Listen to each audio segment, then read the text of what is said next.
Hi there, I just wanted to share a little bit of my testimony and the story of how I grew up. So I grew up in a Christian family and had very loving Christian parents, and was very blessed by having the opportunity to grow up with parents who invested in me. A lot of people today don't get the opportunity to grow up in a family that's loving and caring for them, but fortunately I had that blessing and grew up in a Christian family.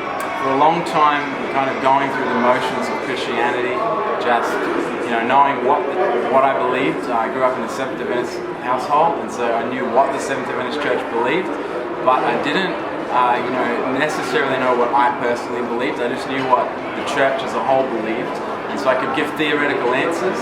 But if I was asked to explain why I believed something, I didn't really have an answer for those things, and so. Going through the motions as a young person. My dad was a pastor, his dad was a pastor, and so you get in the motion of knowing the answers but not always having personal experience. And so when I was in high school, I went through an experience. There was 3 real turning points for me. I wanted to share them with you quickly because they were such a blessing to me. One of the turning points in my life spiritually was an experience where I went on a Reformation tour.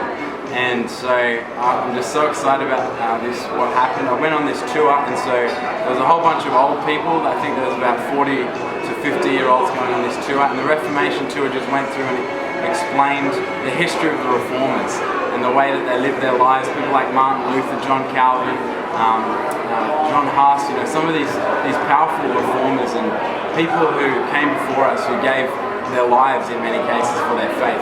And as I started to study these people like John Wesley, who prayed for 8 hours a day, I was amazed at the way that they would give up their lives for their faith, and it really confronted me because I really wasn't willing to give up much at all for my faith. And so I was on this tour. I read through a book called The Great Controversy, and it's a book written by Ellen White. It goes through the prophecies of Daniel and Revelation, and these prophecies just opened my mind to the power of Scripture. And I saw that God prophesied many things that would take place throughout the course of history, hundreds of years sometimes before they happened, and then when they happened, we just see the way that it confirmed they happened the exact way God said they would do. So it really strengthened my faith. And so I came back from this Reformation trip just on fire. It was a real turning point in my life. Came home and I couldn't be the same again. And so the next key thing that was a turning point for me in my experience with God is that I came home from that trip and started a daily experience in God's Word. First time that I'd ever consistently read the Bible.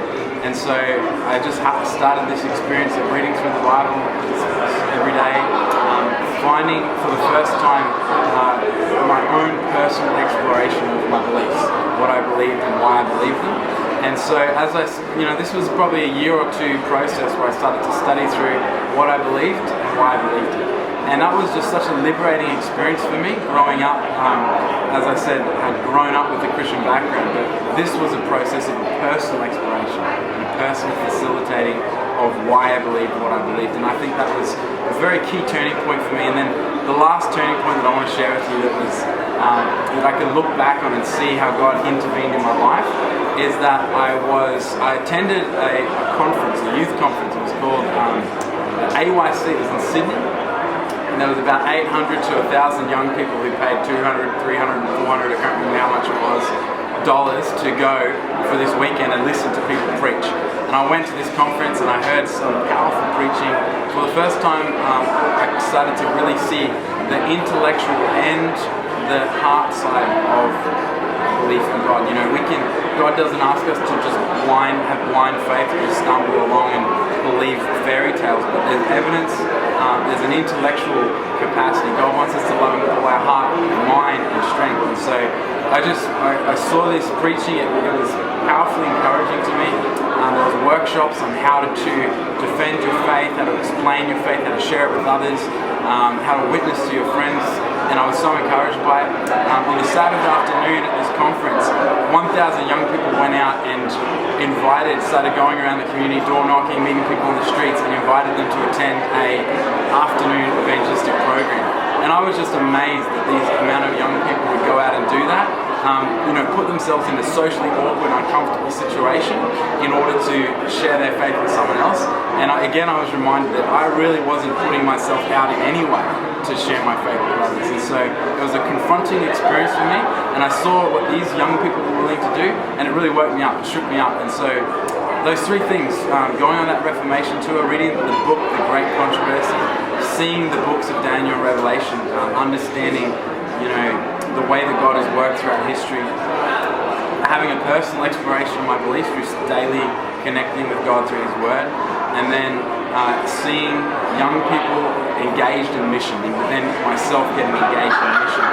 These three things were so key in my turning experience as a young person, and I'm blessed now to be able to work in a pastoral capacity, to be able to share my faith with others. And I'm so blessed by that. I'm thankful for the opportunity that I've had. And I'm also, I guess when I look now in my job, I work with young people and try to instill in them a sense of faith and purpose and belief. And I try to take the same lessons that I've learned from my life, having experience in God's Word, getting engaged in mission, and understanding the prophetic sweep of history, understanding where God has called us as a movement up, as Adventists, but also just the mission that He has for our young people and our old people alike to go out and share the gospel with the world. And so I now use my experience to share with others and try to awake that sense in them as well. So thanks for listening. I hope you're blessed by my testimony, and God bless you.